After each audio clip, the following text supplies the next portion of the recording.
Hey everyone. This is going to be a split video because I'm getting new tires. I'm getting off in a mile to get some ice cream. New tires. So, man, after Michigan and then subsequent around town riding, I then went to get the bike inspected, and he was like, there's not much life left on that rear. Front is cupping pretty bad, but the rear is really close. I'm going to pass you, but you're close. And so I did another 500 miles on that rear tire, and fall is here.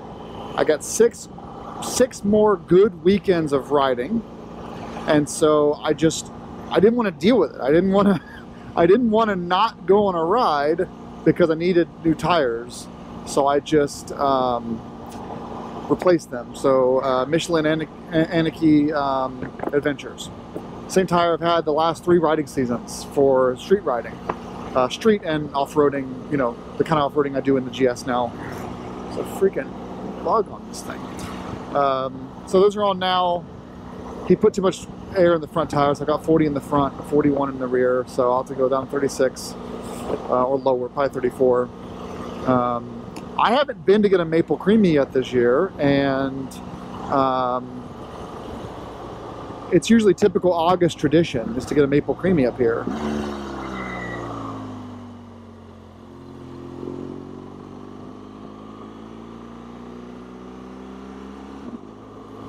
So now that it's 86 degrees and the days are starting to get a little shorter, low and it's 55 at night. This is the hottest it's been all week. I figured it's time for a creamy. So I'm gonna head back here to Plainfield, New Hampshire to Max Maple, and I'll probably go here 3 more times this year. But it's Friday at 4:45. They close at 5, so I'm leaving work early. I started work at 7 a.m. leaving work early.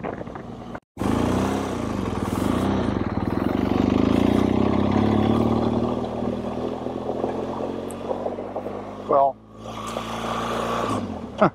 they were closed.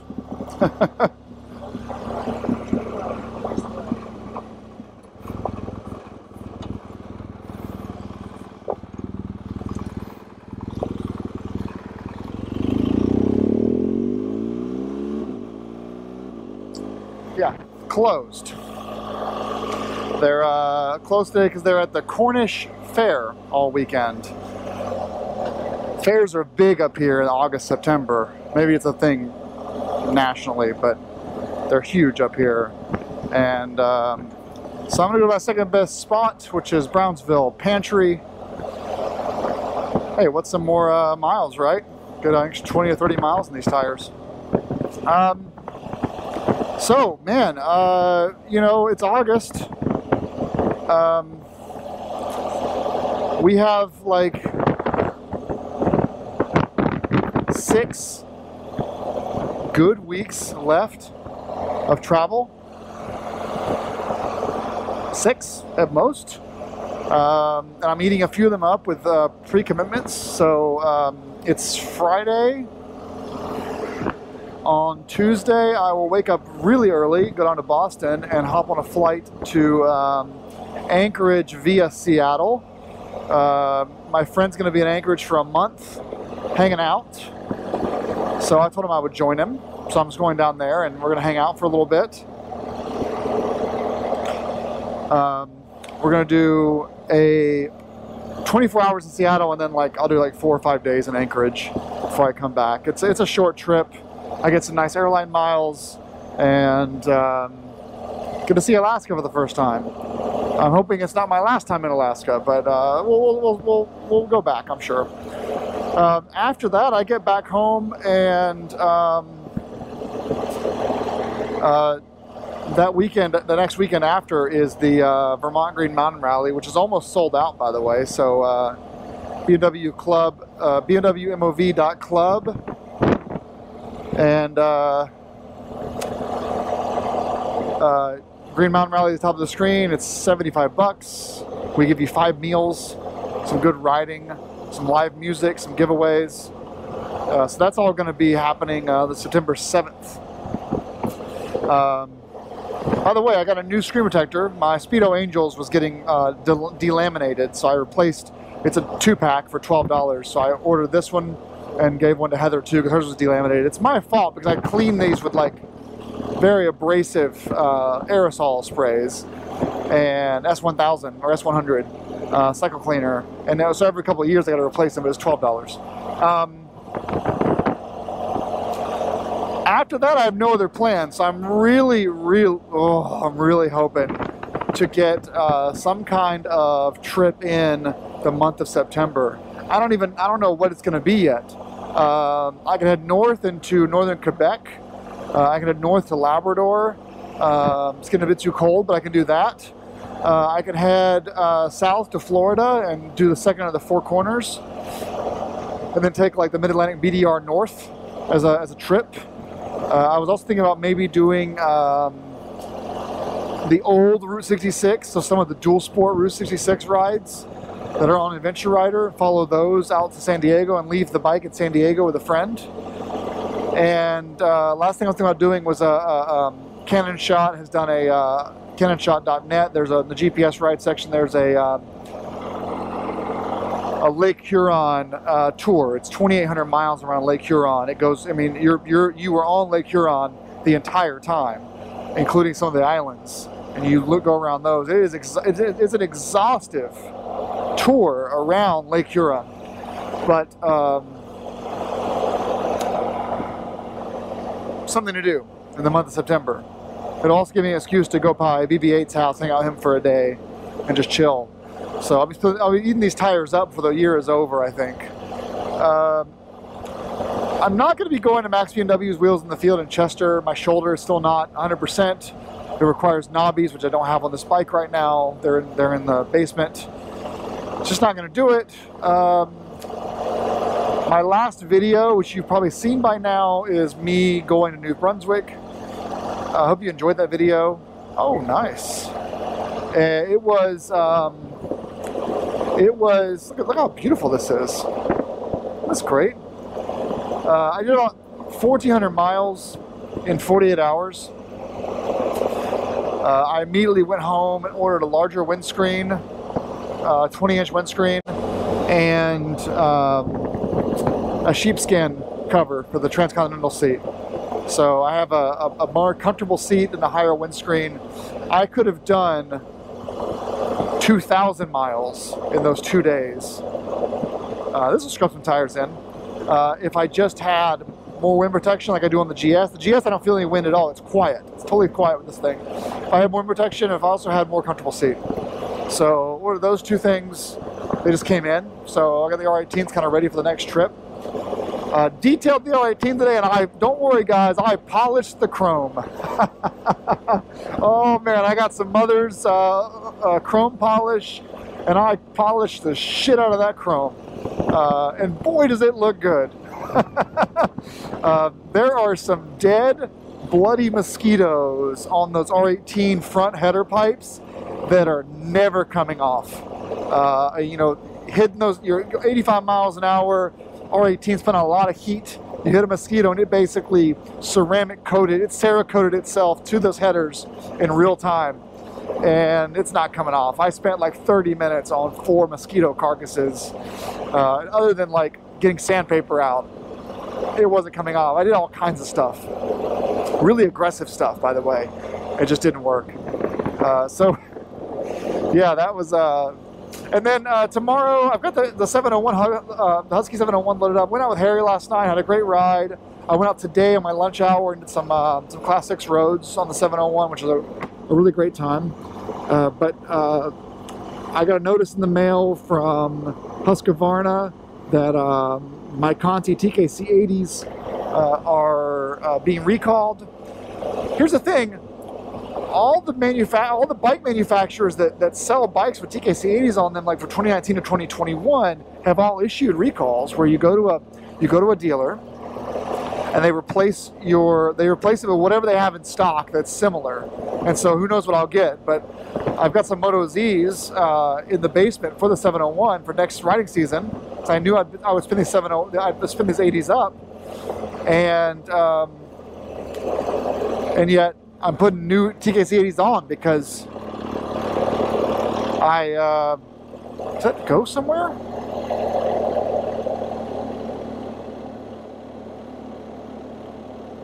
Sorry, guys. Oh yeah. Yeah, fuck you. I chose the Garmin mode that's like adventure mode, and it's like it added 4 minutes to my trip, but then it skips a road like this. I've bought at least 2 sets of TKC80s in the last 4 years that are within that realm of recall, from Continental dealers. Not they didn't come on the bikes, and I'm hoping that Conti will send me a check in the mail at some point for or allow me to submit my receipts for reimbursement for those tires, because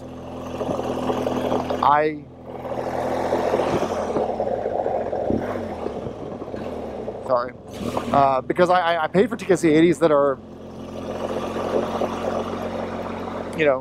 officially recalled now. I don't know what I'm doing back here. We'll see. So going down to Sohegan Motorsports tomorrow. Breaking those tires in. Guys, when I bought the R18, everyone's like, we've seen the kind of riding you do. How the hell are you going to even ride this thing without like getting completely screwed? Because I would have done this on the R18 too. Well, I would have turned around. So I'm going to Sohegan tomorrow. They're going to take my 701 and they're going to put TKC80s, brand new ones on there, or comparable tires for free. And I'll have them also do like a chain adjustment and look things over. But this is why, guys, you don't take the ATVs and 4x4s on these roads before June 30th. Because the roads just get completely decimated and they don't ever recover, even though it's fully dry now. And so after those come back, I'll have some fresh tires in the 701, which means I'll probably do some kind of, I don't know, some kind of maybe a BDR ride with them, or just putz around on Class 6 roads. But hey, thanks Conti for the free tires. I didn't have any cracking on mine, but it is recalled. This supposedly connects, so we'll see. And yeah, so new tires in the GS, new accessories on the R18, new tires in the 701, and the R18 has been detailed and chrome polished. So we're ready for fall. I've done everything I can this week to get these bikes ready for fall, and so that I don't have to do anything except for, start of winter oil changes and valve checks for the R18. But how the hell do I find these roads? I've never been back here before. This is awesome. I promised you all in the last video I would talk a bit more about personal stuff, but I'm just not ready to go into it yet.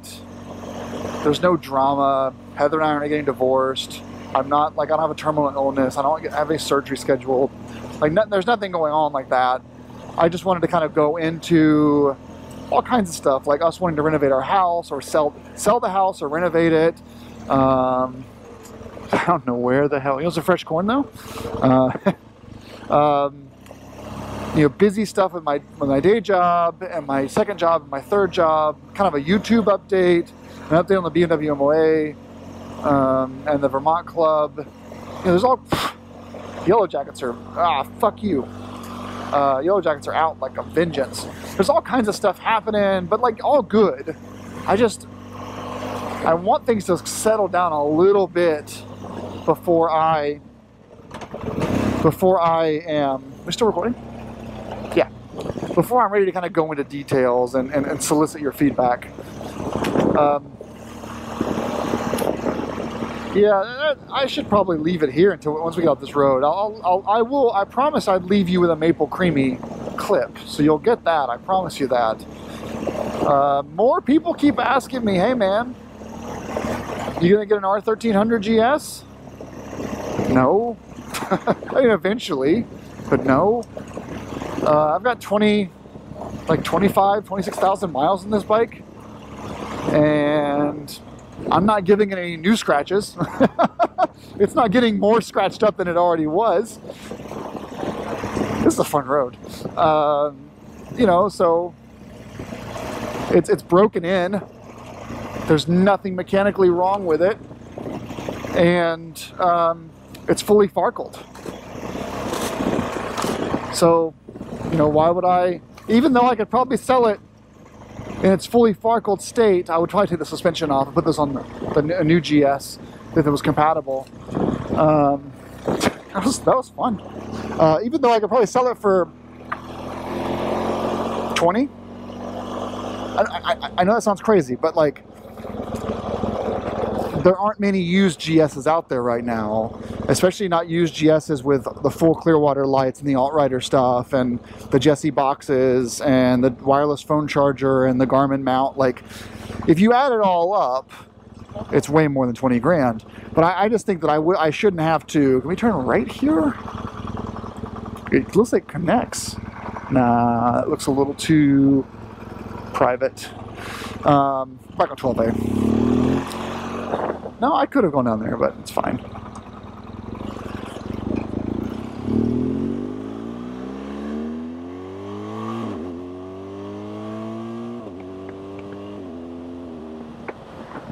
But like, I think that this bike could sell for 20 grand. Because the new GSs are like 25 before tax.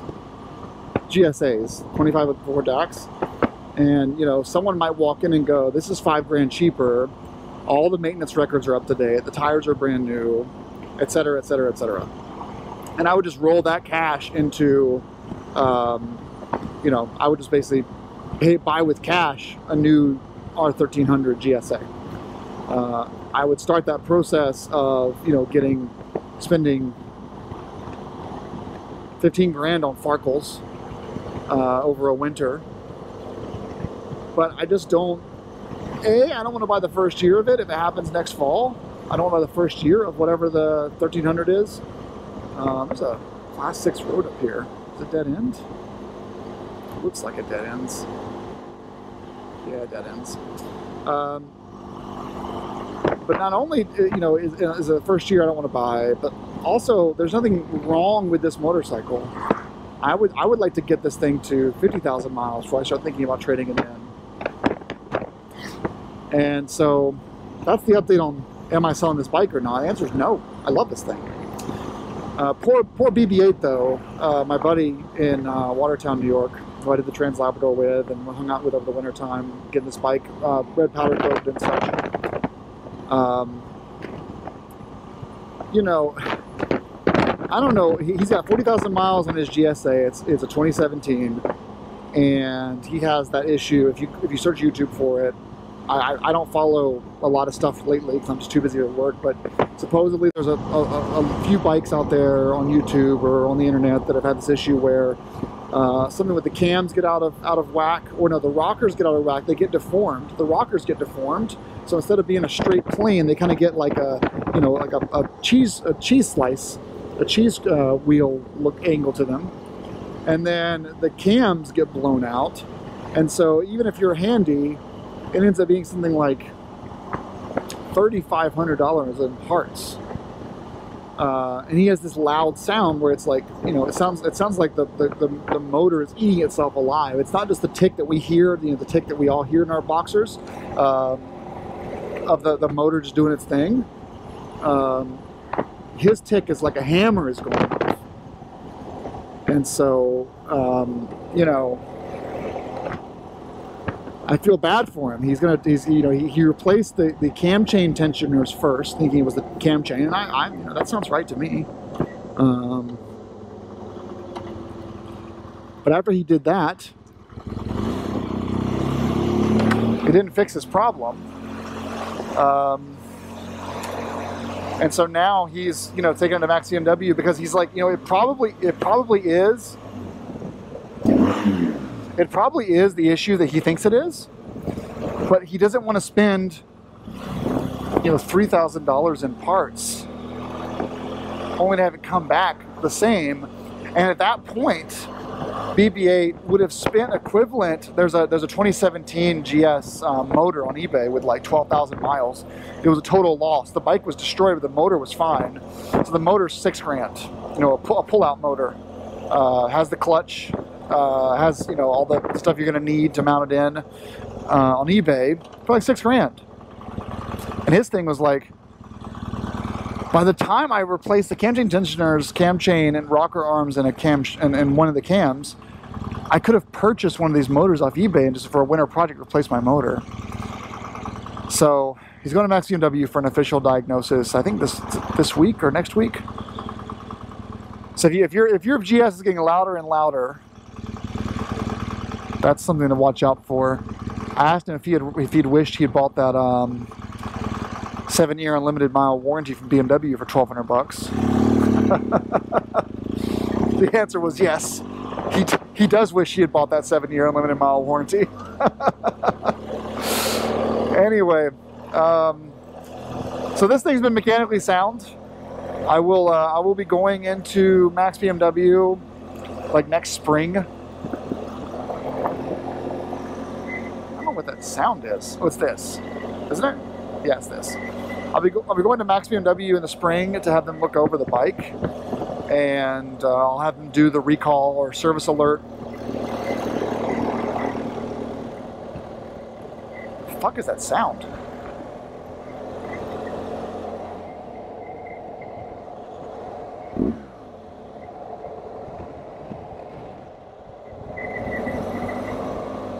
Something is vibrating to all hell.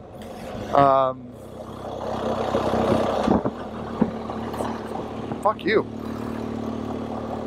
Something is like vibrating to hell, and I don't really know what it is. I'll have the service alert done on the final drive. I'm not going to do the final drive fluid or the spline lube this winter.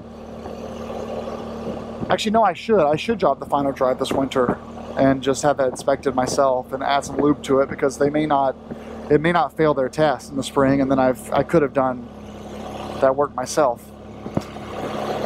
I'm rambling. Dirt Day is happening like 20 minutes north of me in Haverhill. I haven't gone into story time regarding that ever, I don't think, but I just don't attend Dirt Days anymore. I promised a friend tomorrow I would drop by and say hi. He's volunteering. It's in the area. I'm just not going to participate in that rally. I just don't. Every rally I attend is pretty intimate, and that one just isn't. That's the best way to put it. It's ran by people that love motorcycling, but it is a 100% profit center. I can tell you what the economics of rallies are. Yeah, money is tight. It's hard to make money at rallies. I totally understand it, but yeah, you just gotta you gotta treat people better. So anyway, time for some maple creamy. I'm a few minutes away, 6 minutes away. Thanks for watching, and I'll insert a maple creamy shot for your viewing pleasure. You're going to Vermont in the fall, late summer to fall. Do yourself a favor. It's all it is. It's soft serve with maple. Oh, what's going on here? Oh, okay. Never mind. Road closed, 1 mile ahead.